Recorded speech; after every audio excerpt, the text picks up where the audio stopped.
Welfare and well-being, it's something that chiefs are talking about all the time. It's something that police constables, sergeants, inspectors are talking about all the time. But what does it actually mean in practice? So welcome to another interview on behalf of Policing Insight in conjunction with myself, Brendan O'Brien from Blue Light Consultancy. Ordinarily, I'm supporting and helping people to succeed in the recruitment process to join the police and in promotion boards. But today, I'm absolutely delighted to welcome Catherine Pritchard, a retired Chief Inspector from Cheshire Constabulary. And we've spoken before about some really important things that people can do within the police service to ensure that people feel happy, feel valued, feel included. And so we're going to talk about that today in another Proudest moment. So, Catherine, you're very welcome on this channel today. So I'm just thinking about, as a leader, you are going to come across someone in your team who is going through some life-changing moments. And that could be menopause, it could be death in the family, it could be many things. And I think often we're very good at dealing with members of the public who are going through those things when it's like a crisis. But to what extent do you feel that we're ready for this internally with each other? And let's think about 3 things that a leader could do today to start preparing themselves better. Or you may be listening to this or watching this thinking, no, I'm already that person, in which case, great, let's celebrate it. But if you're not, and you're thinking, this is something I need to develop, what would those 3 things be? Let's ponder those if we can. Yeah, I think to provide the environment to listen, to communicate, that's the key thing. To have somebody shut the door and say, how are you really feeling? What happened? That would be the key thing, is where people have got the best results and found out the best match for that person and the environment. Sometimes it's a good match and sometimes it isn't, but it's having that honest conversation. I think providing the environment and listening are absolutely key, and then being creative enough to find that bridge from work. I went to Cheshire Police the first time round with a wig on, with a new uniform, into the canteen with the wig, thinking, will it stay on, won't it? Trying to put a ponytail in the uniform and thinking, gosh, but I had a great advocate that said, you're okay. And he said, listen, you've done an hour now, it's time for you to go home. He was, and somebody like that I said, and that transitioned me back into work. So it's the time, the personality, and an awareness of what's available, and the creativity to do that in the workplace as well. Yeah, and again, we're not talking about policy here, are we? We're just talking about being with, I sometimes think policy is what works. Just quite simply, policy is what's going to work for that individual. And I just wonder how many times, I don't know, rhetorical question for anyone listening or watching this, like, how many times do you sit there and just go, oh yeah, but the policy says? Yeah. Like, sometimes policy, what was it I once heard? It's for the guidance of wise men and the obedience of fools. Obedience of fools, guidance, yeah, exactly. Wise men. She used the phrase men, but it was from a Second World War Spitfire race film. I can't remember the name of the film now. Yeah. Wheeling back then, so you talked about asking, I wonder to what extent, how you feel about people being asked about their feelings, how they are. The amount of times I've heard people saying, so how are you feeling? Oh, I'm fine. Fine. Oh, fine. Living a dream. Every day's a challenge, blah, blah, blah, blah, blah. Now, how are you really feeling? Yeah, okay. Like, I wonder to what extent, how many times do you feel as though we should be asking the F word, like the feeling word? I welcome your thoughts on this, because I just wonder how many times we just scratch the surface of how someone's really feeling. Yeah, and that's why I talk and I feel really strong about shutting the door and saying, to giving somebody the time, because how many times, as you and me both, Brendan, somebody says, how a boss has asked me how we are, and I'm in the corridor or at a board meeting, go, yeah, good, thanks, thank you, and inside you're not. So it's creating that environment where you can check out. It's probably safe here in terms of time, and I'm not going to burgle anybody's time. And it's okay to say how you are, somewhere where somebody can feel relaxed enough to say how they really feel. Yeah. physically and mentally, really. And I know that's difficult in a challenging, fast-paced environment, but there is always time, and it's important to make that time. And having my last two posts being local policing units at Widnes and at Ellesmere Port, really, really, really busy. But it's always important to make that time. Some of the, the personnel issues I dealt with there, highly, highly confidential, because I made time, as I know a lot of my other colleagues, better colleagues, did, and I learned from the best there. It's the time. It's that, I call it a Good Will Hunting moment. I don't know if you ever saw that film. Did you see that film, Good Will I Hunting? know the phrase. Yeah, and it was during that, I can't remember the name of the main characters now, but the one played by Robin Williams, Yeah, I bless was his going to soul. say, yeah. And who was the other one? He's in every film. The other one, Will Hunting. Yeah. It just said, it's not your fault. And it's like, yeah, no, it's not your fault.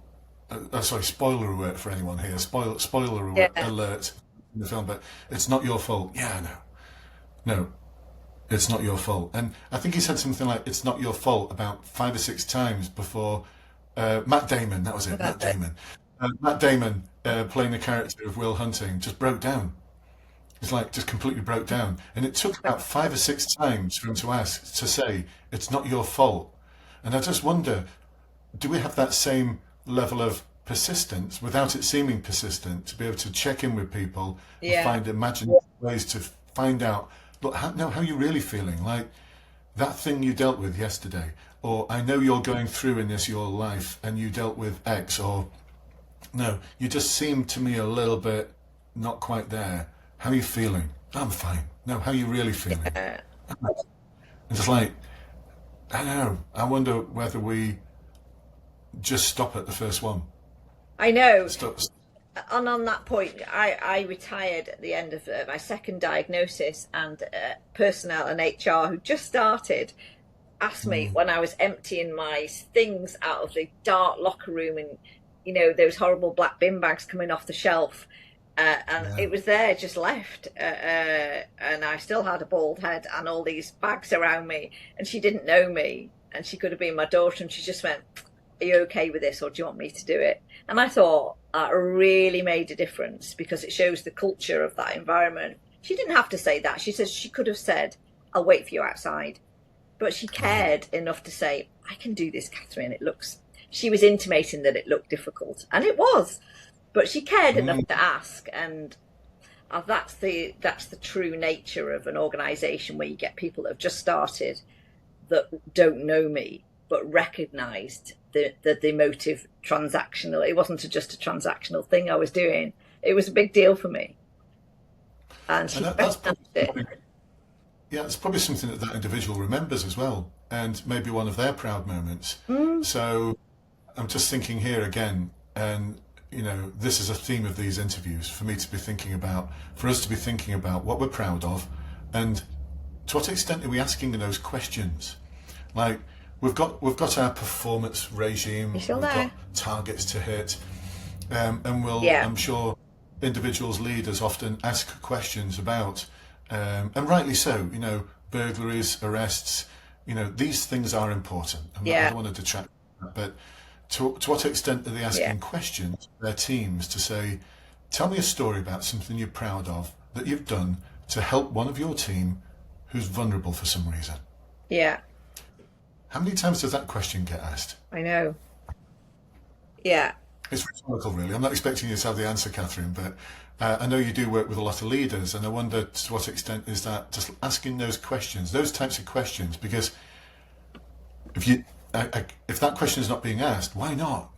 I know. Why not? And life gets, as I didn't travel all the way up the pyramid, but even halfway up that pyramid, that your time is more compressed. And I must admit, I didn't get asked that very often, as I was an LPU commander. It didn't happen very often. So that's where your friends and family, colleagues can help look after each other. Really, really important. And I keep wheeling back to that. How do we systemize that as a leader? How would you systemize that as a leader without it being policy? Like, And I think it just goes back to the power of the question. Like, I think the most powerful things you can ask are questions. And Yeah. often that question will lead to, quite sure if that question was asked of a group of sergeants, tell me a story about something you've done recently that you're really proud of in respect of supporting one of your team who may be vulnerable. You may scratch your head the first week and go, I've not got an answer to that. But if you then left and said, tell you what, I'll ask you that question again next week. Yeah. What do you think most sergeants would have up their sleeve for Oh, that? yeah. Something good. Yeah, something good. And I suppose we're shining a torch on that subject now, not by saying, I'm just going to brief you all as to how important welfare and well-being is, but just asking a question. Tell me a story. Tell me about something you've done that you're proud of in respect of supporting one of your team who may be vulnerable for any reason. Cheer me up. Yeah. Right? Rose, that would be, I don't know. Yeah. Perhaps it'd be in my bonnet about we're not asking questions like that enough. We're not asking questions like that enough. To share the wonderful things, the sort of wonderful things that you've just talked about, that if not captured, will just sit in someone's memory bank forever. Oh, I know, and I haven't thought about it for a long time. Not because it's painful, but because life gets in the way, and the busyness of life gets in the way of remembering those people. Some people made it so special and was so thoughtful that's, as you say, can be forgotten. But it's creating that time and making somebody feel comfortable to say, I'm not okay. I need something before it becomes a catastrophe. This is not okay. This is too much. You're asking me to go back to work tomorrow full time. It's too much. I also was able to say that through advocates. I need to do it more gradually. I need to do it. And it's that triage between your medical advice, your advocate, and yourself and your own feeling, and being able to move forward in that really important triage. Wow. Yeah, I'm a bit speechless, Catherine. Like, because I'm so struck by your advocates. Yeah. Like, this is a big thank you for them, really, isn't it? It's like It is a thank you for the advocates. Yeah, it is. It is a thank you for those that have taken the time outside of their busy lives. You know, and people like our own Andrea just phoning and checking in and coming over. And she did a beautiful photo shoot of me and my girls just after my operation, before my chemotherapy, my last one with my hair. She gave up a day to come and photograph me and my girls, and it's still my favourite photograph. But she gave up that for nothing, just because she knew I'd love the photo. People did things like that in bucket loads, and it was overwhelming. And it's lovely to have today to cherish those moments. So whatever you're doing, you know, send something, do something. Put on a card, I don't know what to say, but just so you know, you're on my mind every day. Whatever you do something and make it from your heart. And then people know you're thinking of them. I love that. Because that wasn't a welfare check, was it? No. It was a daytime given up through somebody's busy life. And I'll never forget it. Yeah, that was just being a good human. Good human. Well, that's what we're made of in the police, isn't it? We're made up of good human beings, and we help people get into the police that are good human beings. And it fills my heart that, you know, I couldn't have got through it. I know mine is good, positive attitude from me, the brilliant medical advice, and a lot of good human beings. Those three things. Yeah. Love it. Love it. Well, that's probably a good place to end, isn't it? This conversation today with Catherine. It's an absolute privilege, Catherine, to sit with you and listen to your story and the messages that I hope others will watch this and listen to it and think, yeah, I'm feeling a bit more encouraged now. I'll be that advocate.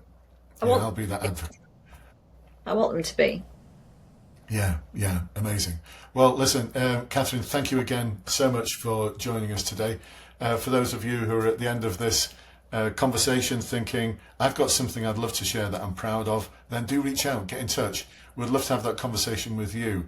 The sort of things that you'll take with you beyond retirement, or maybe you have retired and it's just something that you'd love to share, something you're proud of, that can help create that positive message for policing and help encourage others, all the leaders within the police service, to do something just a little bit different, just to enable those more proud moments to happen, and focus on those positive stories. So thank you once again for listening and watching, and we'll catch you at the next one. Bye bye for now.